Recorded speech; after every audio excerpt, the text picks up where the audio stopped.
جوزي عايز يتجوز سلفتي علشان العيال، وعلشان ما تتجوزش بره البيت لانها لسه صغيرة وحلوة شكلا. ودي مشكلتنا النهاردة. بتقول: انا متجوزة من 2.5 سنين وملحقتش اتهنى ولا افرح زي كل البنات. سيلفي اتوفى وهو شاب، لسه بعد جوازي ب8 شهور. كنت حامل في بنتي. سيلفي المتوفي ده عنده 4 بنات، اكبرهم 8 سنين.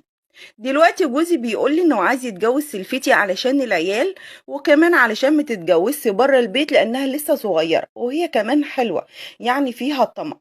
رغم ان محدش اصلا اتقدم لها ولا هي فكرت في الجواز او انها تمشي بره البيت. جوزي مصمم ان هو يتجوزها، فطبعا قررت ان انا اعمل معاه مشكله كبيره. فقلت ان انا لازم ان انا افضحها كده في الشارع واعمل معاها مشكلة كبيرة. قعدت تدعي عليا هي وجوزي، وفضحتها بجد في الشارع. كنت وقتها حامل للمرة التانية، وجوزي مرضيش يفتح لي الشقة، وروحت ساعتها عند اهلي. سابني فترة كبيرة، وبعد فترة كبيرة جه كان عايز ياخدني. وقتها قلت له لازم تقعد كده في قعدة رجالة، وحلفته قدامهم ان هو مش هيتجوزها. واتفقنا طبعا على كده وروحت معاه. بس كانت الصدمة لما روحت البيت. سلفتي قعدت تغلط في اخويا، والكلام وصل لاخويا، وكانت بتكتبه كمان رسايل لصاحبتها، وصاحبتها دي اخوها، يعني اخو صاحبتها يبقى صاحب اخويا. فطبعا صاحبتها حكت لمين؟ لاخوها، واخوها حكى لاخويا. المهم شاف الرسائل بعينيه وهي بتغلط فيه، فبصراحة مرضاش يسكت لها ولا يفوت حقه. فاول ما جه عندنا فتح دماغها وضربها وشتمها. خلوه ان هو جه مرة تانية او كان معدي من قدام البيت، واتلموا عليه هو وسلايفي ومسكوه ضربوه بالشبشب وبهدلوه احلى بهدله. من يومها وانا قلت لجوزي لازم كده نطلع من البيت واشوف لي شقة بره. طبعا في الاول كان رافض، وبعد كده انا اصريت وصممت. خدني ورحنا شفنا شقة بره، بس كنت سايبة حاجتي كلها في البيت، يعني معرفتش اخد اي حاجة خالص من البيت. ودلوقتي انا سايبة البيت بقالي حوالي 6 شهور وخايفة ارجع تاني. بصراحة مصاريفنا مش مغطية مصاريف الإيجار مع الكهرباء والمية، وكمان مصاريفنا الشخصية، ومعانا طفلين. وفي نفس الوقت كمان خايفة على حاجتي هناك في البيت. بس بصراحة طول ما أنا بعيد عنهم ببقى مطمنة إن جوزي بعيد عن المشاكل، إن هو مثلا مش بيفكر فيها ولا بيبصلها.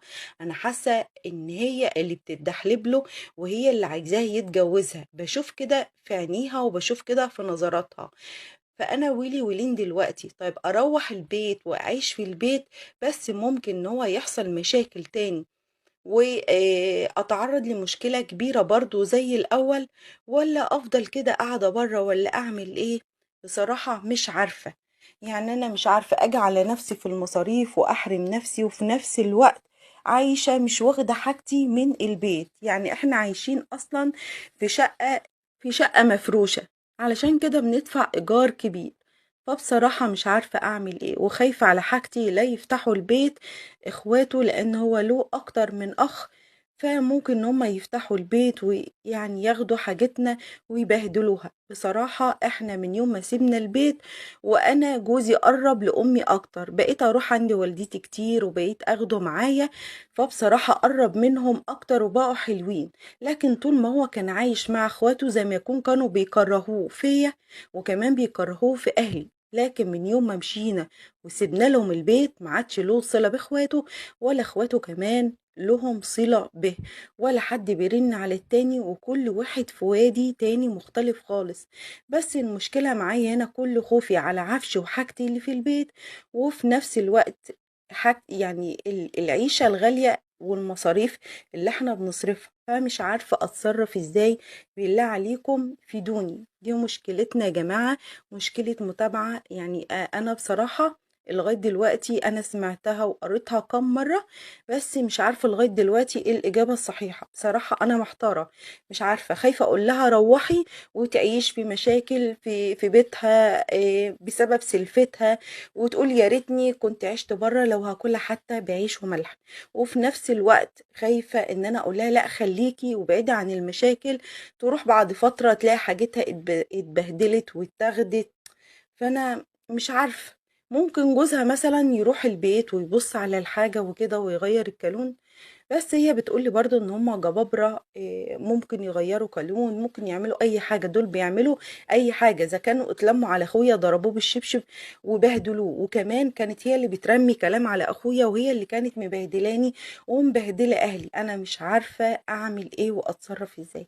بالله عليكم لو في حل للمشكلة كل واحد كده يقول رأيه ايه، لان بصراحة هي مشكلة محيراني النهاردة جدا جدا. بس اللي انا شايفاه الصح يعني ان جوزها يروح يبص على الشقة ويشوف حاجتها شكلها ايه، كويسة مش كويسة، ويشوف الحال شكله ايه هناك، وبرضو تبع حالتهم المادية. ده رأيي اللي انا بقوله. انتوا برضو كده اكتبوا لها رأيكم في الكومنتات، واشوفكم على خير في فيديو جديد. باي باي، مع السلامة.